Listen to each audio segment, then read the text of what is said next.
It's a great joy today to have a very special session about an aspect of knowledge and technology and science that has become very important in supporting or discarding some theories or some understandings or some philosophies even about the nature of how our world works, how the universe works, and particularly about the ultimate reality, which in our podcast is always being brought from different perspectives, some physical, some mental, some consciousness, some mixed, different values of understanding what the ultimate primordial aspect of life is. In a summary, this is being discussed in many, many podcasts before, but today we have something very, very special and invite you to wait and listen to what can be called empirical, which means based on experimental studies and research, support to the idea that consciousness is primary. We have discussed before that there are different theories about what constitutes the essence, the primary values of life, the primary aspect of existence, what is beyond what we see on the surface level, what is the essence of everything. And we have often discussed the idea of the Cartesian perspective, that there are two realities, in fact. There is a physical, material reality, which we see as matter and energy in our physical body and our physical universe. But at the same time, there is some spiritual value, something which is on the level of the mental, on consciousness. People talk about the spirit, the soul, the being, which is not physical at all, and which is beyond anything that is physical, which means it is not created from the physical material, and it is sitting on its own, but it is accompanied by the physical and the material. So this is what we call the dualist perspective, the perspective that there are two realities, and somehow they talk to each other. This dualist reality has been, since centuries, thought to be the nature of existence, the nature of our life. And many have thought that the soul, the spirit, the mind tend to take you towards higher values and surpass yourself, whereas the physical, the material, tends to drag you down and pull you down into something that is not so high, because it's based on instincts, based on desires, based on needs, and therefore it has this kind of animal aspect to it. So this is why people say that humans are social animals, which means they have this animal side in them, but they accept to be also socially involved, and as a social individual, they support each other for the benefit of their personal growth and personal development. So this idea of these two tendencies in life, one material, physical, and one spiritual, consciousness, mind, higher values, has always been asked and thought about and questioned and debated and discussed. In more recent times, the problem of the potential of how one aspect can speak to the other, which means how is it possible that the conscious value, the value which is non-material, the value which is spiritual, how does it talk to the physical? How does it communicate if they are two completely different realities? And this has never been solved. Or otherwise, how the physical can influence the consciousness value is something that remains unsolved and leads to the conclusion that this is an incomplete way of looking at reality. And so we are left with what we call the monistic perspective, not the dualist, which means two values, but the monistic perspective, which means there is only one ultimate reality. And here we have two big groups, if you like. One group that says that everything is energy, everything is material, and from that material then appears consciousness. And the proof for that, or the support of that, is that through our senses, we see everything that is physical, we touch it, it's real, it's there. Through our activities, we go through the dynamics, we can calculate this, we can analyze it scientifically, we can see the laws of nature. And the scientists have looked into matter in a very deep way and have gone through analyzing what is material and what is the origin of the material reality. And as you know, they discovered that it's all actually energy, like what Einstein discovered, E equals mc squared, which means energy and mass are equivalent through a certain equation of relationship. And so everything is energy, therefore.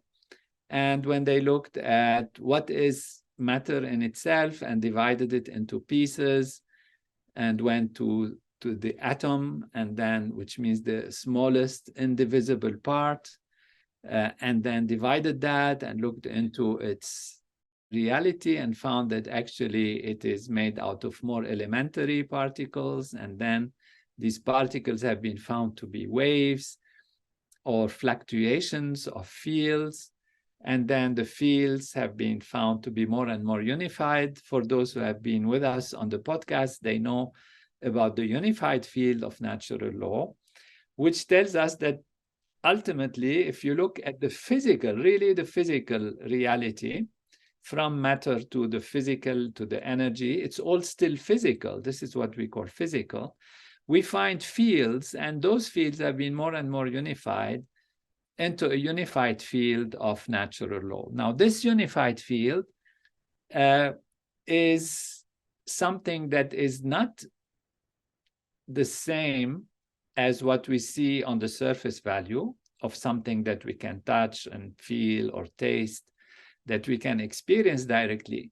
But it has qualities that are very unusual, very transcendental, if you like, because it has aspects that are discovered when you go there about the fields and their activities that have non-locality, which means the potential to be in different places at the same time. It has uncertainty, which means it's not for sure what's going to happen. It's a probability that it has a probability of something happening here, but not happening there in terms of physical appearance. And many, many other aspects, entanglement and things that are not as we experience in the usual physical reality of molecules and objects and billiard balls hitting each other and forces that are on the classical level. Still, this is considered as part of the physical reality, part of the physical field of existence. Now, where does this physical come from? Nobody has an idea, of course, and they say, well, this is beyond science. It becomes what we call metaphysics, in a sense, beyond the physics, because we're asking questions: how did it start? When did it start before? What was before it? Was it there before? It changed again? Is the Big Bang, etc. Now, it's very important to understand that all of this usually is regarded by the scientists of today, most scientists of today, as part of the physical reality of life, physical reality of existence, even though it has many layers. It has layers of pure energy, and then it goes to become fluctuations of this energy into different forces, different fields, and then these different fields appear to be particles, and then they appear to be atoms and molecules and cells and creation as we know it, the whole universe as we know it. And then they feel that this has become so complex that one day consciousness appeared. And consciousness, therefore, is called an emergent quality. So it emerges from the physical reality. Consciousness emerges from the physical reality. And that is the story from the physicalist perspective. However, the shortcoming is how consciousness then actually emerges. It is not physical, it's something beyond physical. It's like your personal experience of pain, your personal experience of joy, your personal experience of the redness of red, your hopes, your desires, the feeling of love that you feel personally, intimately, and on a subjective level. This is something that science has not yet been able to even come close to experiencing or knowing. Experiencing it does through its own human beings, but to describe and explain how consciousness emerges is beyond any understanding from the physicalist perspective. No matter how much you try to look into quantum mechanics, into field theories, into neuroscience, the activity of the brain that is almost transcending certain aspects of its physical structure and creating something very subjective, all of this has not been at all accessible to the modern science, to modern scientific approach. And there are many, many other questions that come with that that are not at all understandable or explainable. Where does it come from? Where does it go? Why there is law, but is there freedom? Is there determinism because there is law? Do we live our life in a systematic way that is beyond our control, which means everything is determined since there is very strict laws of nature? Therefore, why do we have these laws lead to suffering and pain, and why people make mistakes, why there is sin, why there is, what we call good and bad. So many, many of these questions have no answers in the physicalist perspective. Now, this is one whole broad area of what we call monism, which means monism is to stand for one reality. So the reality is one, and then if it's one, it can interact with itself, but it doesn't explain the consciousness part. Now, something which is sometimes harder to accept, and that is what has been discussed a lot through our podcasts, is another theory about reality, which is that everything is one, but that one is a field of consciousness. So whatever scientists describe in their research as the unified field is actually not a field of energy. It's not a field of physics. It is a field of energy, we can say, but energy itself and its reality is a field of consciousness, a field of awareness.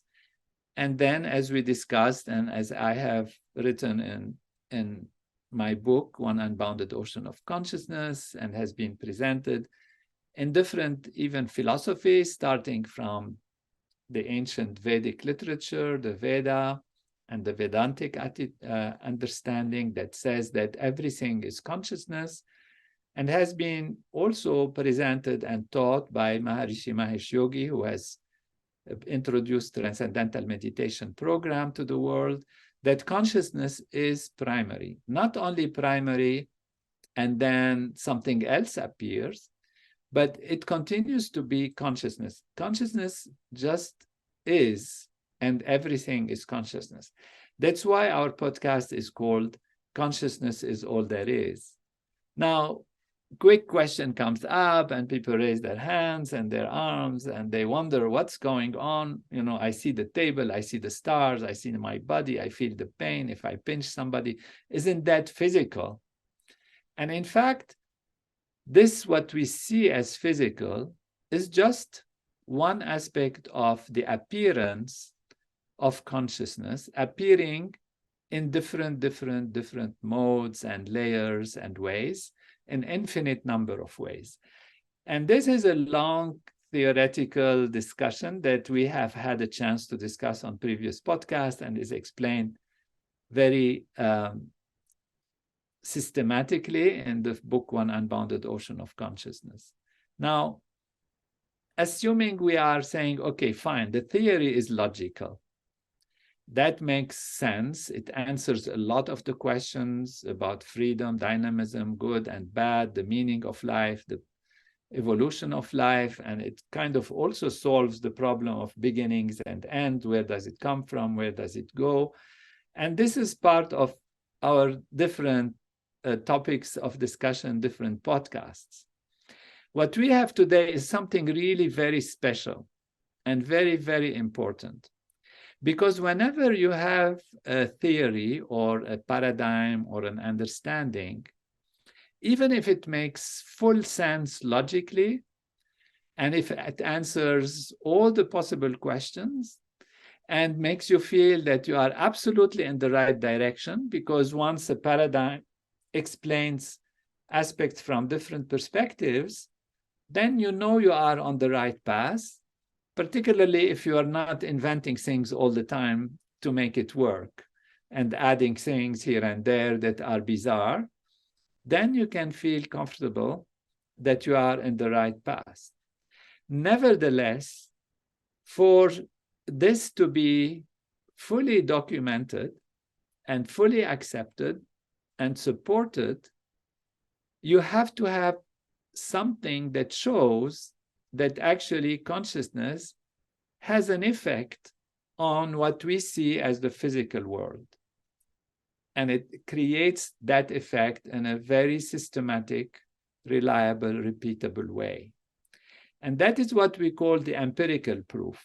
So there is the rational thinking based on, of course, observation and analysis and thinking of this and that and trying to find logic, which is very important also because, again, a theory that answers many questions can be on the right path to truth. But is there an experiment or experiments that can be done that actually prove that this is the case? And so while philosophers and thinkers discuss this at length, and we have been doing that through our podcasts, we have not had a theory of consciousness or even a physicalist theory that can explain the entire package of reality, which means we don't have experiments, we don't have proofs from empirical side, which means experimenting, researching, that have been discussed in our podcasts, except for some, of course, examples here and there and analysis here and there, that support the rational thinking, the ideas, the thoughts, the logics. And there has been no scientific side from the physicalist perspective that actually can explain and support the effect of the physical on the non-physical. Now, there are anecdotes, and we have great scientists with us today who have been researching this, psychologists, social scientists, professors, doctors in the field, that it's a great joy to have with us, that have looked at this from different perspectives. Now, one thing you can say, if you eat something wrong, you don't feel so good. Then you can say, well, the matter that I ate, the chemistry, the things that I took in my digestion, in my diet, have influenced me, and now mentally I don't feel so good. You can take a drug, and the drug makes you hallucinate, and therefore you start seeing things in a different way. And you can say, well, here is an effect from the physical on the consciousness level. But this must be a part of a complete understanding of how this physical influences the mental.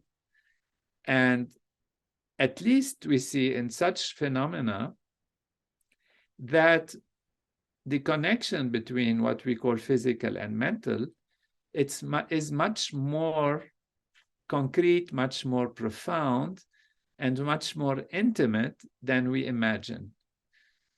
You can even have a thought or a fear. You can see something on the street and you think it's a snake. In the dark, you don't see it well. So it's your imagination, because let's say it's not a snake, it's just a rope. And still your heartbeat goes up, you start sweating, and your physiology changes. So what happens in the mind also influences the body. So these are some of the phenomena that have led scientists to be interested in discovering the relationship between mind and body, and knowing that they are much more intimate and much more profound that we ever thought they are. Now, how can we take this to a much bigger value from a scientific perspective and see that the mental, the mind, consciousness, can influence something beyond our body? Why is that important? It's important because you can always say what you're doing in your mind, you're actually doing in your body, but you're experiencing it as a mental phenomenon. Researchers such as the ones we are delighted to have and proud to have in our discussions today, and I delayed their contributions and presence to put them in the right framework.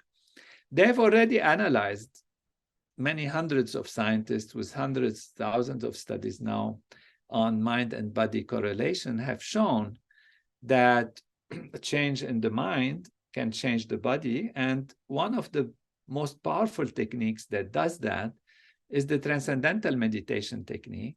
And there are hundreds of scientific research studies that document the effects of mental technique in the individual on the physiology and the changes in the physiology.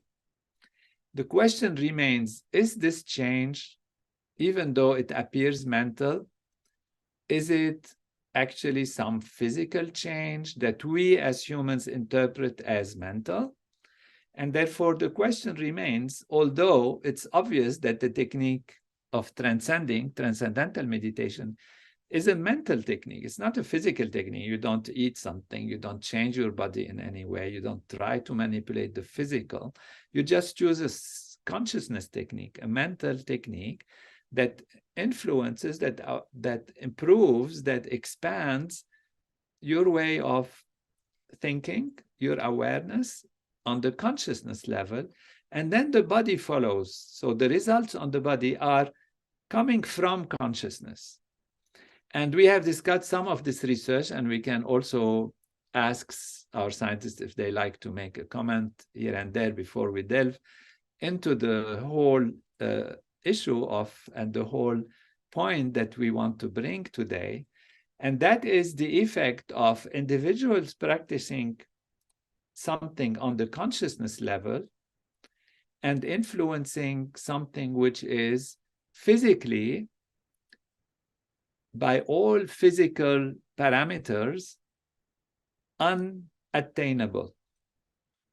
Which means if I do my transcendental meditation, I practice this consciousness technique, not only I improve myself, but I see an effect that is beyond me, that is on the level of society, for example, on the behavior of a nation, on the relationship between nations, And how can this be? Now, the physicalist perspective, and I have discussed this with many quantum mechanical scientists and specialists, and they say we have no explanation. There will be no explanation possible on the purely physical level, which means even the quantum mechanical level, that we can say there is something about entanglement here and there, but how does it get transmitted to the whole society? How the effect gets transmitted to the whole society? This is something that is not explainable from purely physicalist perspective, which means a physical phenomenon of electromagnetism or quantum mechanical change, or even on the level of entanglement and the level of these new phenomena that are discovered in quantum mechanics and relativity theories and unified field theories. So we have something that actually has been studied, and that's a very great news for our world, for our society, for how we deal with reality, for what reality is, and how we can make a difference, particularly at this time when we see so much fear, division coming back. And we'll see the reasons why they are actually coming back and why they are gone in the analysis that we want to plunge into. So I took a long time to put us in the framework of thinking and welcome two great scientists, Dr. David Orme-Johnson and Dr. Ken Cavanaugh, who have been introduced at the beginning of the podcast, and I made you wait for them just to prepare for their contribution and their analysis of the scientific research that has shown how, from the practice on the level of consciousness by groups of individuals, we can see a change in what we call collective consciousness, which is the consciousness of a society or a nation or even the whole world, and how systematically this has been done, and how it has led to very powerful support to consciousness as being a primary aspect of nature, as a primary aspect of reality. Or we can discuss also whether there are other ways that this can be explained. And in any case, how from an empirical perspective, from an experiential, experimental, repeated perspective and follow-up over many years, we have this profound transformation that has happened. So Dr. Cavanaugh and Dr. Orme-Johnson, Ken and David, welcome to the podcast. I made you wait a long time, but we are eager to listen from you. If you like to even make some comments first and then show us some of these scientific findings that support the understanding of consciousness, or whatever the reason, support the mechanics of action from the level of consciousness that create transformation in a non-local way beyond the limits of a human physiology, a human presence in a localized place, and as groups of doing this, making an effect that is extended to the whole society. So Dr. David Orme-Johnson, would you like to tell us about a study that has, I understand, been a follow-up for 17 years, that is very newly published and very significant? Thank you, Dr. Nader. It's very exciting to be part of this conversation of consciousness is all that there is.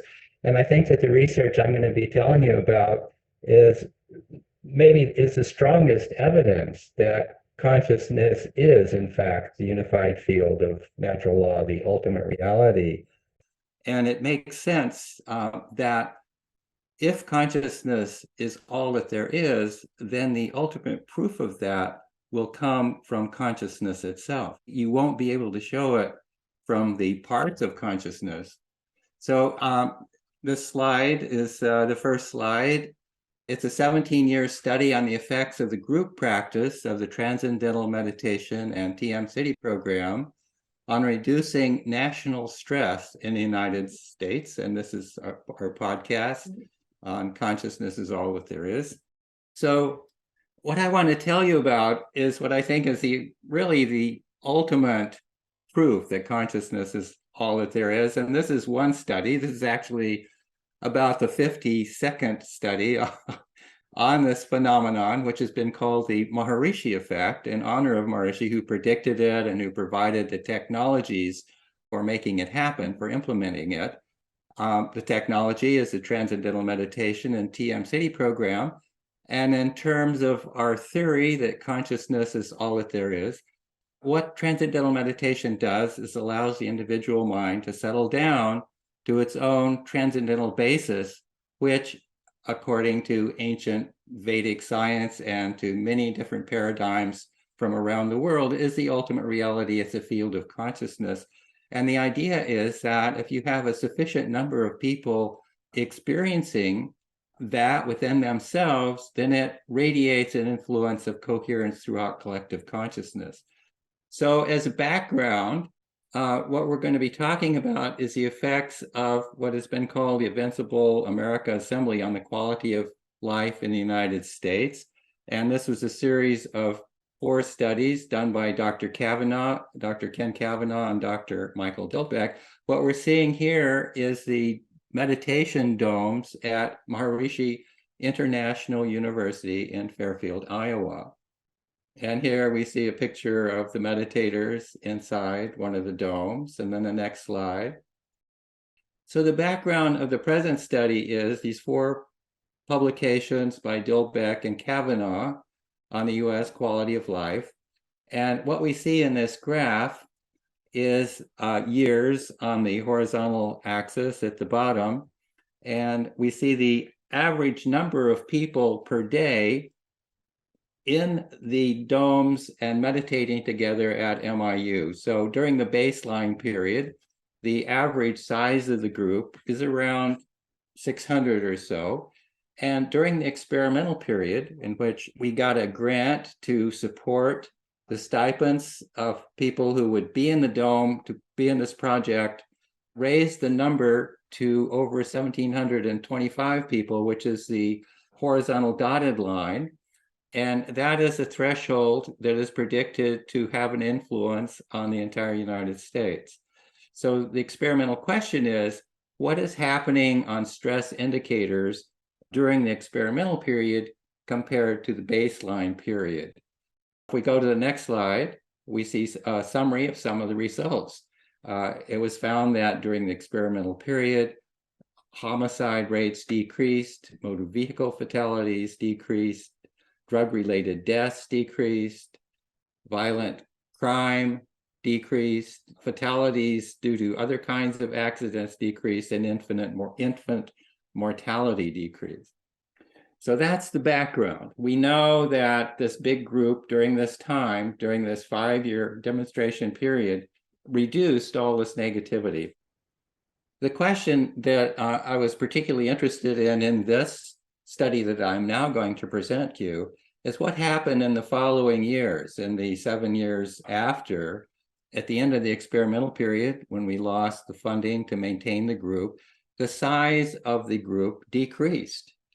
So now we have an experiment where we're looking at what happened when you turn the coherence up to the predicted level during the experimental period, and then what happened during the post period when you turn the coherence down. It's as if you had a big knob and you could raise and lower the coherence in the United States. So the next slide shows Ukrainian Peace Conference held in 2017, the Global Union of Scientists for Peace. And this is me. This is where I first presented the research on what happened afterwards. This is me sitting next to Dr. Howard Chandler, and you see at the bottom, that's our conference. That's Dr. John Hagelin at the podium and Dr. Chandler and myself far in the distance there. So the next slide shows a chart that I showed during that conference. And what you see is that during the baseline period, looking at murder rates were increasing slightly during the baseline period. During the experimental period, there was a big decrease, and this was expected because Cavanaugh and Dolbeck had found that before. But then in the post-experimental period, when the size of the group decreased again, murders came back. And so what you see is a reversal of the effect. So this led to the idea of, let's look at all of the variables. What happens to all of the variables? Is there a change simultaneously in them, or do they change individually? Before you go there, David. Yes. Just to summarize a little bit and refresh ourselves. So there were these practitioners of advanced techniques of transcendental meditation and these beautiful domes that you showed us. Right. And their number was at a certain amount, around 500 to 600 for a certain time. Right. Then there was the idea to increase that number to see what will happen. Right. And actually the prediction based on previous studies was that it will produce a very important effect on society. So there were great benefactors who said, yes, let's do this and see what happens. Maybe we can help our society. And so there was then the support, financial support, and the inspiration by Maharishi Mahesh Yogi and all the great scientists and thinkers and those who want to support, and particularly wonderful benefactors who gave money to support this large group.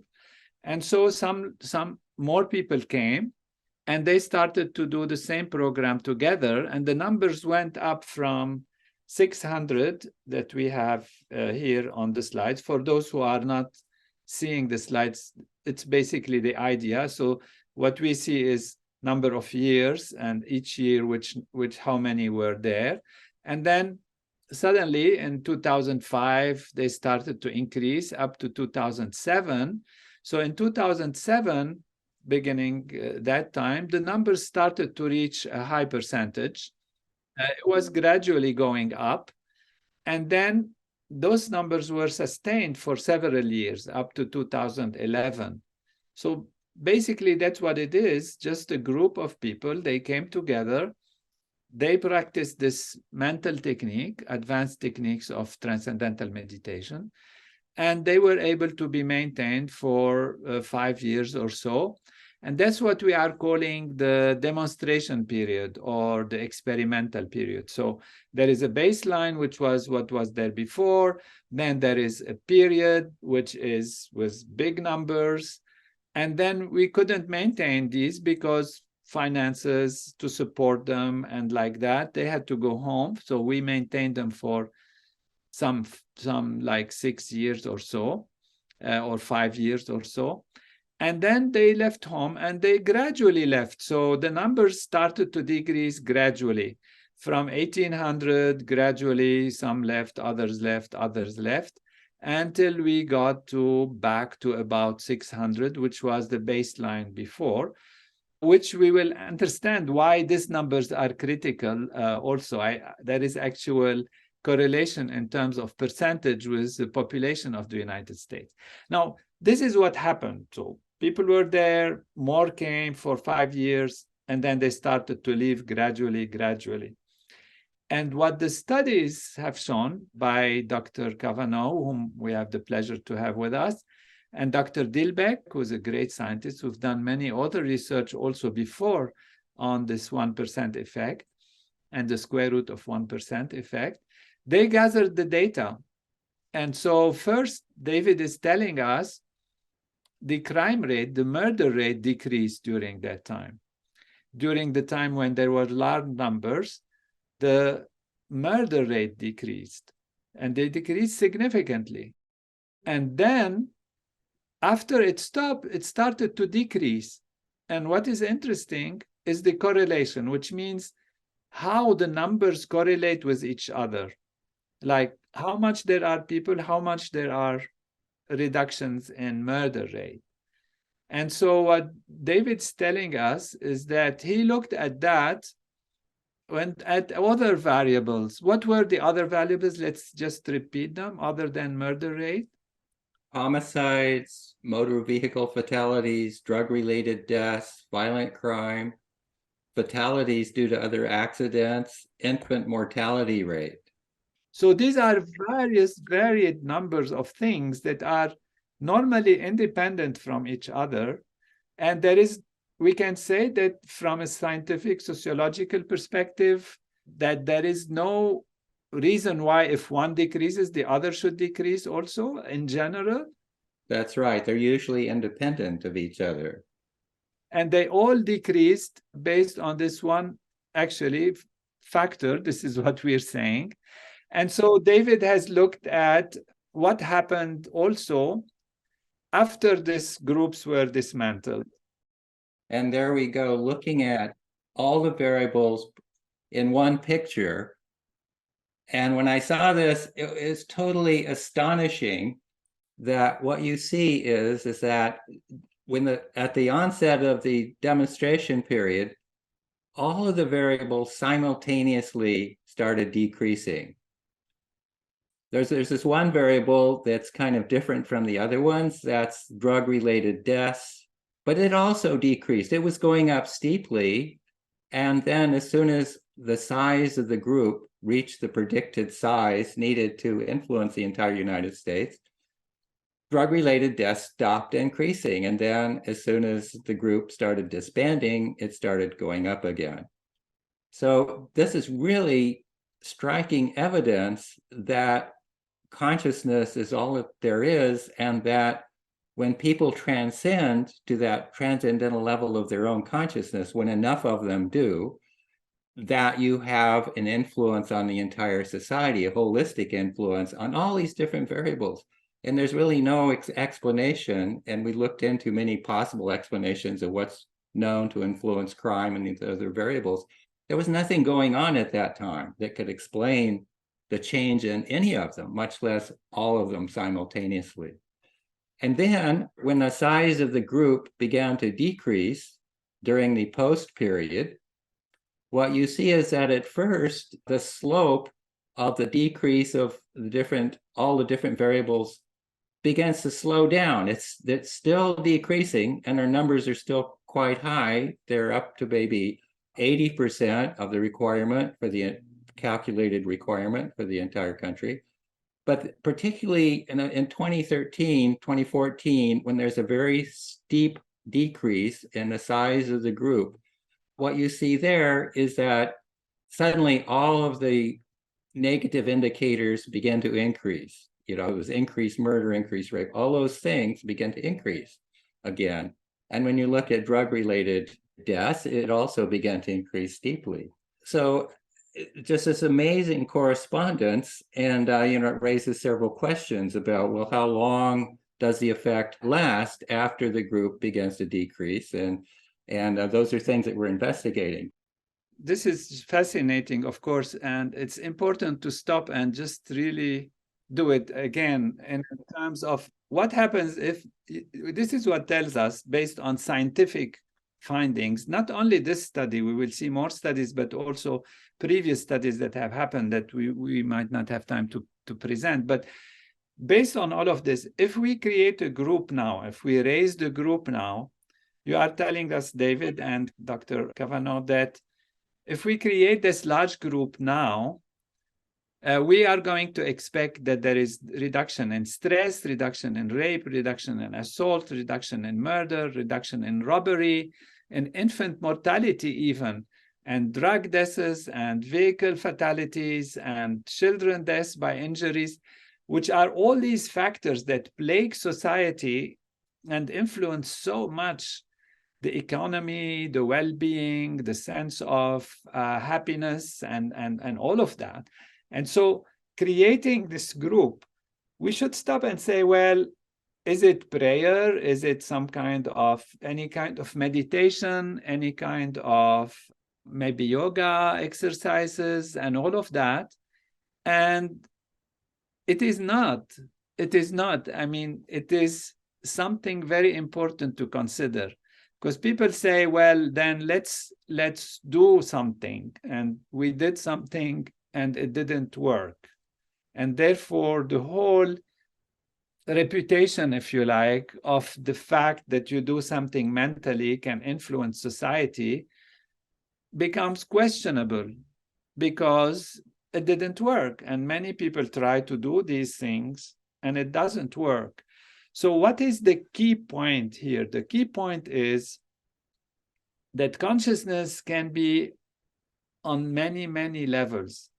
You can have wakeful consciousness in a drowsy state, in an alert state, in a relaxed state. You can have dream consciousness. You can have sleep consciousness. You can say things on the surface level by just repeating something on the surface or thinking about something. And here you are really not acting from the basic value of life. We say the mind is like an ocean, and the surface value of the mind is like waves on the ocean. If you act on the level of waves, this means just thinking or trying to think or manipulate the mind on the surface level will not create the influence. What you need to do is own the entire ocean of consciousness. And that is why this technology is very specific, and that requires transcending, which means going deep within to the depths of the ocean, and from the bottom of the ocean, then you can have this influence. So it's a very specific technique. We call it meditation, but actually it should be called transcending, the transcending technique, the technique that takes us beyond the surface so we can act from the depths of the ocean. And then from that depth, we can influence everything. As we discussed, the unified field, which is the source of all other fields, force fields, electromagnetism, weak, strong gravitational forces, and then their appearance or their manifestation, if you like, as elementary particles, molecules, and then cells and tissues and whatever, the whole universe. These are all coming from one field, and this field is a field of consciousness. So what is the secret here? And we know that there have been movies that have been done about the secret, whatever, and if you think something, you can make it happen. You have to think very strongly. In fact, the real secret is you have to think, you have to be on that level, which is the deepest level that controls and influences all the other levels. And that's why so many different factors and distant factors, people are doing something here in that corner of the city or the country, in that corner of the town, that corner of that state or the other state. They are independent, as if on the surface level. If you want to act on the surface level, you can change things. You can try to prevent one criminal from doing one crime if you are alert enough, because you're acting on the surface. But if you act from the depths of the ocean, which is the basis of all these activities on the surface, which is the basis of how you can change the activities on the surface, then you have a powerful action. And so that is why this technology is very specific. In this case, it's not only even transcendental meditation, it's the advanced techniques of transcendental meditation that Maharishi has brought to light, which is called the Siddhi program, which allows us to act from this deep level. And what we are hearing here is that once you create the effect, so if today we decide, let's create the effect and have 2,000 people in the US, and there is a reason why it's 2,000. We'll ask Dr. Cavanaugh also to comment on that. And this is his study also and part of his research. And there is a reason for that. But if we do that, what we are hearing is the effects will be starting immediately, the decrease in all of these bad factors, which we can call stress factors or stress index or whatever, and they will be prolonged for a while. But what Dr. Orme-Johnson is telling us, after a while, the effect will go. And so how long it took for this to start again after the numbers went down? It depends on how rapidly it went down. And that's something I've also looked at, is the rate of change in a later slide. But when it decreased rapidly, then there was a big turnaround. It was like the rapid decrease in 2013 to 2014 like created a big stress in the collective consciousness of the United States, and everything got worse. Murders, rapes, assaults, robberies, infant mortalities, drug deaths, vehicle fatalities, and children deaths by injuries all started increasing again, whereas they had been decreasing. It's a huge responsibility when you know that this technology is having such a powerful effect in our organization, of which Dr. Nader is the head, is doing everything possible to try to create these large groups all around the world. It's something to maintain. So for all those who will listen to us and they are well-wishers of society, there is billions of dollars spent on protecting people from all of these things: robbery, assault, rape, infant mortality, accidents, murder. Billions of dollars are spent. So isn't it worth it to spend some money and do the group? And not only do the group, you have to maintain it. It's not like it just you create the group and you solve the problem and then you go home.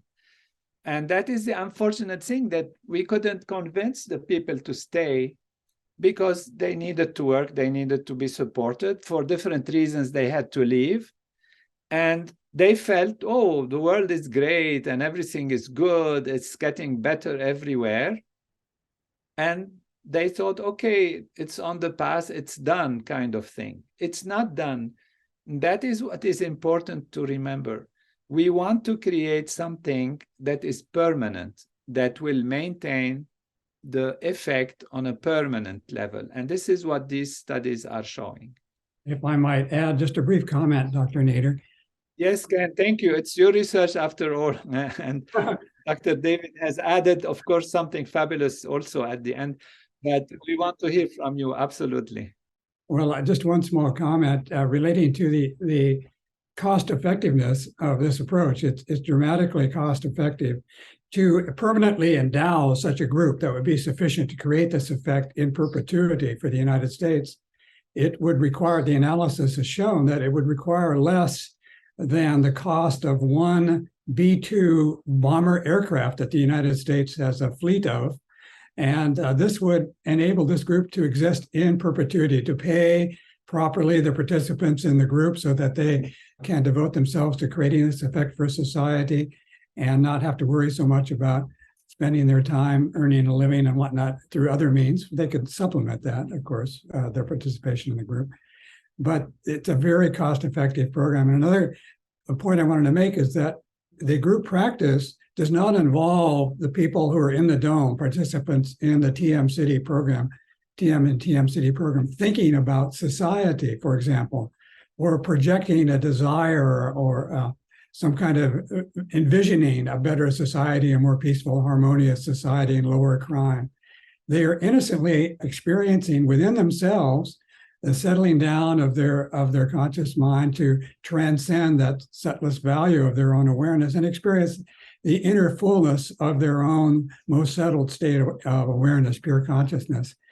And Maharishi has explained this phenomenon since 1962, when he first went on record publicly predicting this, that the transcending, the activity of the mind, settling down, experiencing that transcendent value, pure consciousness, will enliven that effect throughout the society. If we have enough people, a certain critical percentage, 1% practicing transcendental meditation, or as you mentioned, the square root of 1% practicing the advanced technique of transcendental meditation, the TM City program.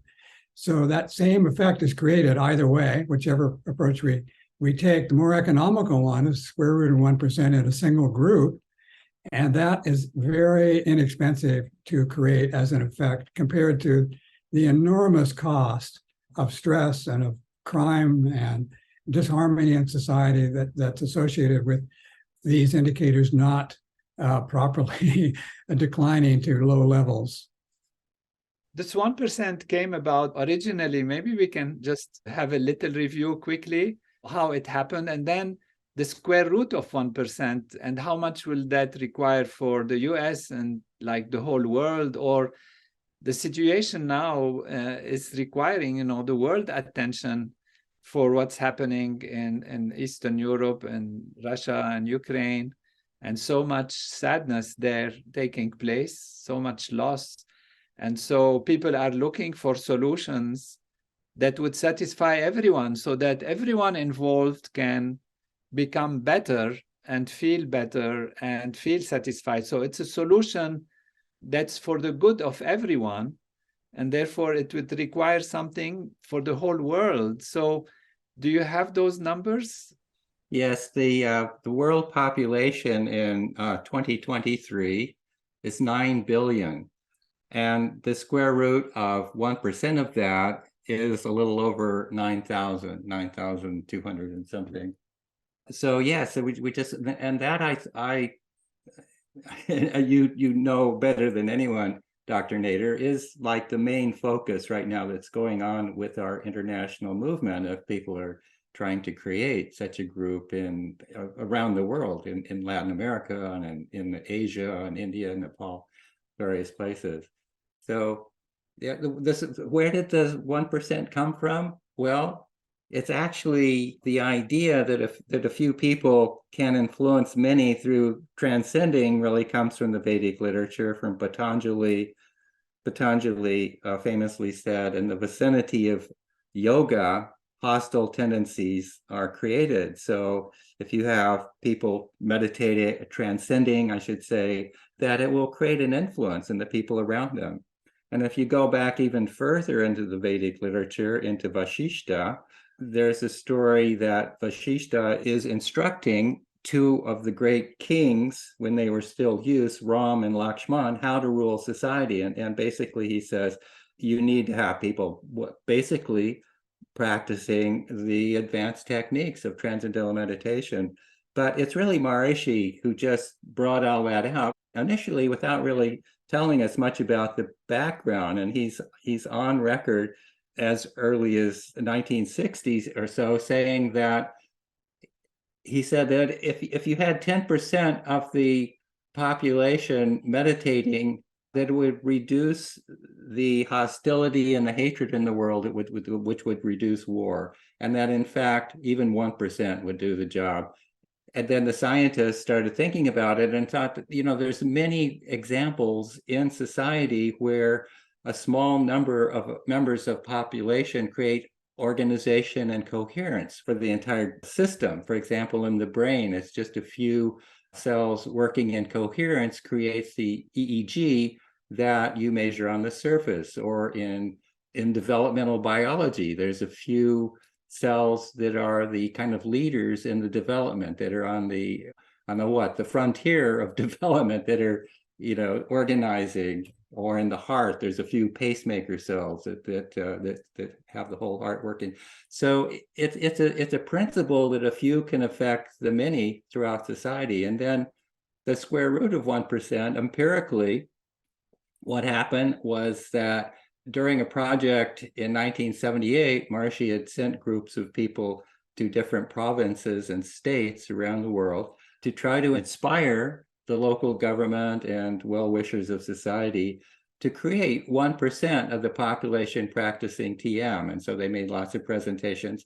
Well, it so happened that during that project, there were many of the TM teachers living together and practicing their advanced techniques together. And what was found is that just having groups practicing the TM and TM City program together had a multiplicative effect, that people meditating near each other kind of made it easier and for other people to transcend.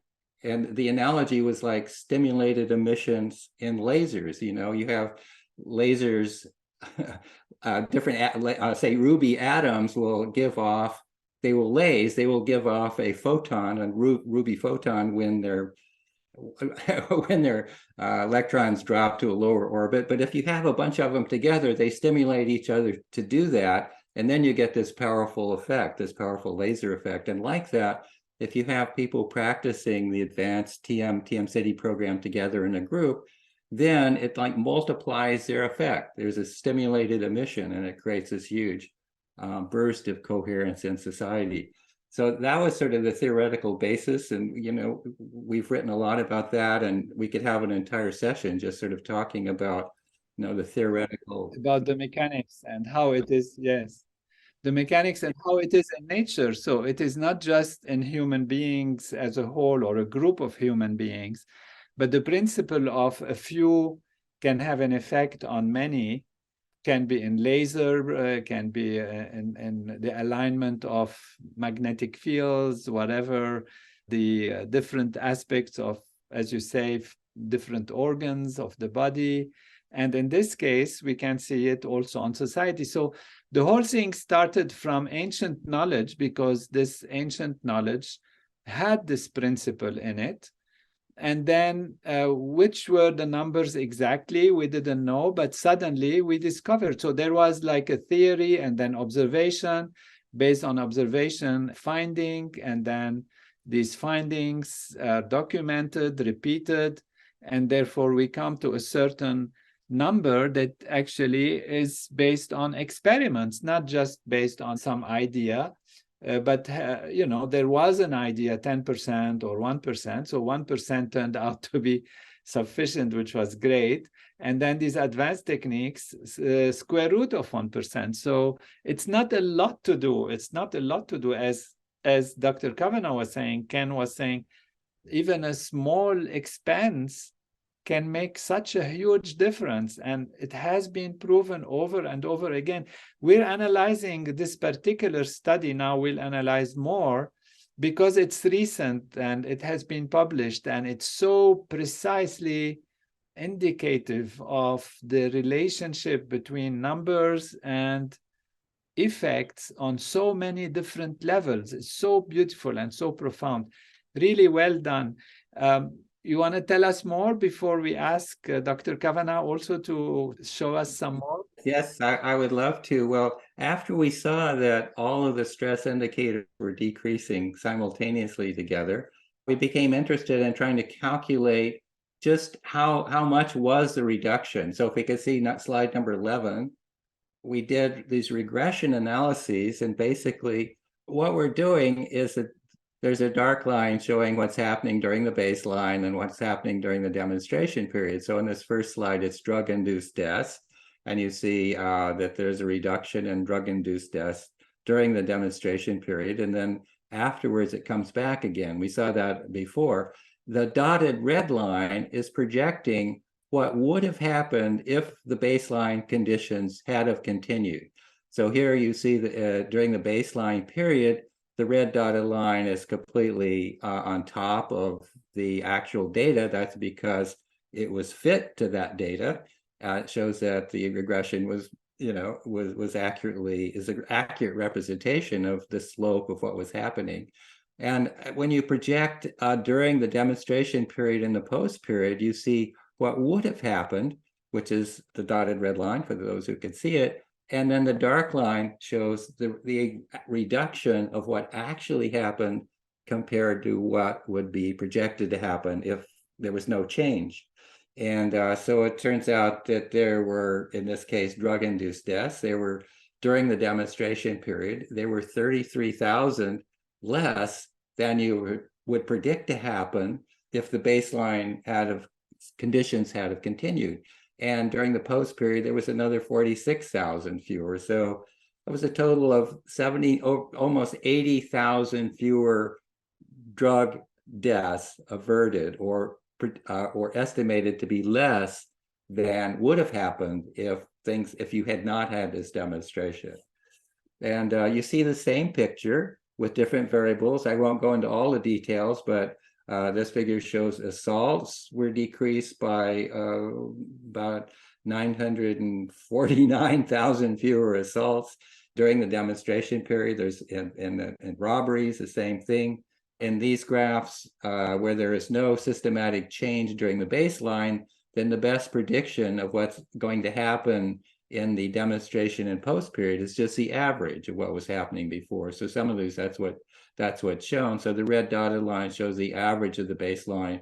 And then during the demonstration and post period, you see the deviation, great reduction. And variable after variable, if we just sort of flip through them, you could see that in every case, there was, I should say, way fewer, but really a lot of reductions in stress. And then Dr. Cavanaugh was saying, in terms of money and how much these different problems cost, if crime it's $1 billion problem in the US alone per year because of court costs, all of the disruption that it produces, what it does to the families and so forth. In this slide, we have inverted the stress index for the entire United States, which is the red line, so that an upward direction is showing decrease in all of these negative variables. So it's decreased crime and decrease in all those. And what we're seeing here is a lead-lag relationship. We see that the blue line showing the size of the group increased very rapidly from around 2006. And then it leveled off at our high level, which was the number for the whole US, and it began to drop. And what you see then with the red line, which is a change in the quality of life, that it's increasing about a year or two after the red line is going up. So in a causal relationship, one way to prove causality is that the cause should precede the effect. Very significant. It's wonderful. I just want, for those who are not seeing the slides, if it's they are listening to us, the previous few slides that David has shown us show that there is a trend. The trend is you follow for so many years something, and you see if it's increasing or decreasing or what is happening with it.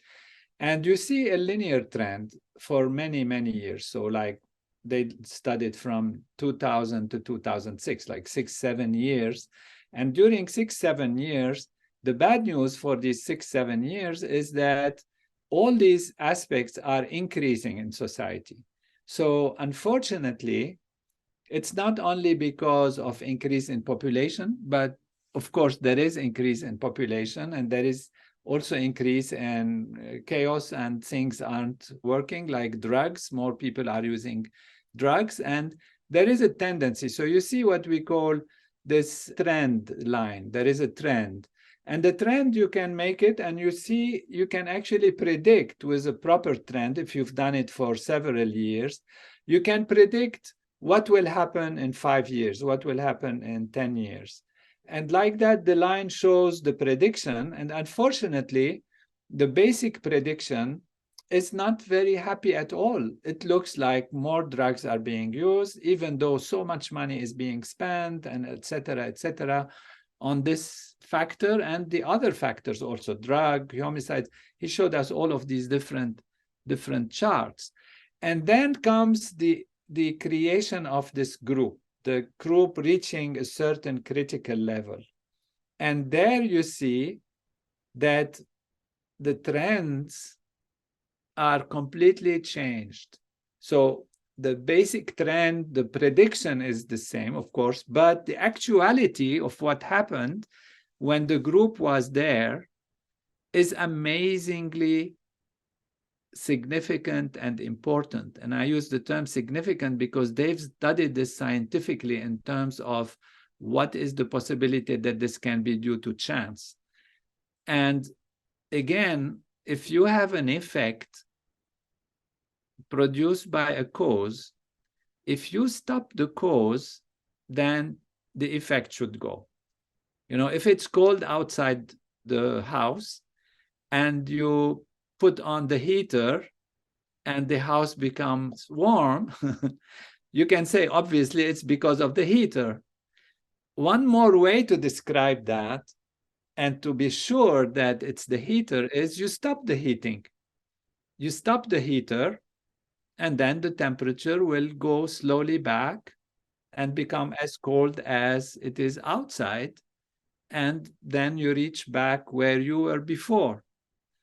It is the same here. When you have the group the effect is there. There is less in all of these horrible things, and it improves and improves and improves. Now you stop the program and you see that it actually goes back. So this is the one thing that stops. And we're going to hear from Dr. Cavanaugh, because I've heard him describe this, that actually more money, for example, is being spent. And Dr. David can tell us also. It's not that suddenly they stopped spending money on fighting drugs and helping for infant mortality and all of that. In terms of other factors that could potentially influence, they were actually increased in the sense of trying to do better from the other perspective, from thinking, you know, you increase the police, you do this, you put more money on this, you put more money on that, and you think that this is going to create the effect. But this tendency of putting more money increased over time, and yet when the program stopped, when the numbers of people practicing this technology of consciousness were reduced and they went down to less and less and less, then the numbers of horrible things that we hear about and that we are hearing about came back. And what Dr. David's showing us is they came back to the trend that was expected before. So they reached back towards, at the end of the day, at the end of the post-demonstration period, they started going back to where they would have been anyway if we hadn't done this experiment.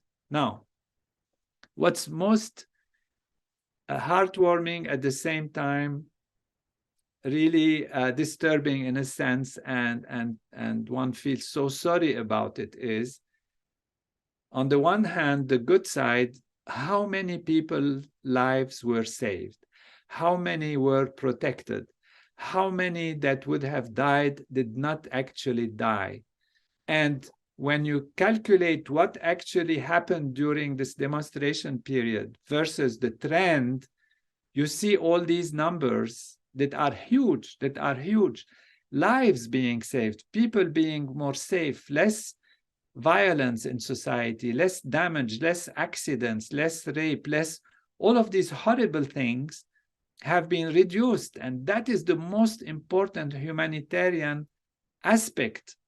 Now, when we say it will save money, it will do this, it will do that, it's just to tell those who are concerned with money that money is on their mind and how much it will cost and how much it will cost.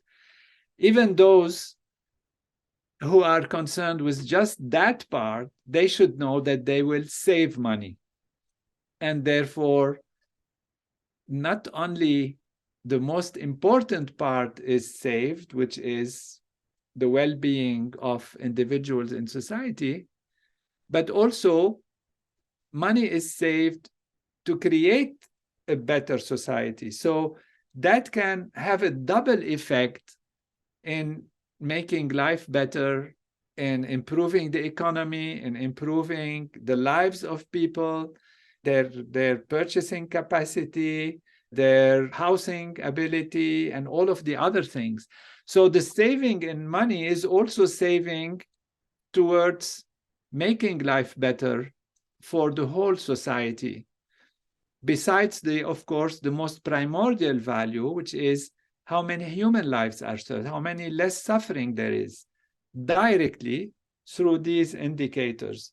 So this is really so profound and so important that everybody who's listening should become a champion, in my opinion, of this and call upon those who can support. Because why it's not happening?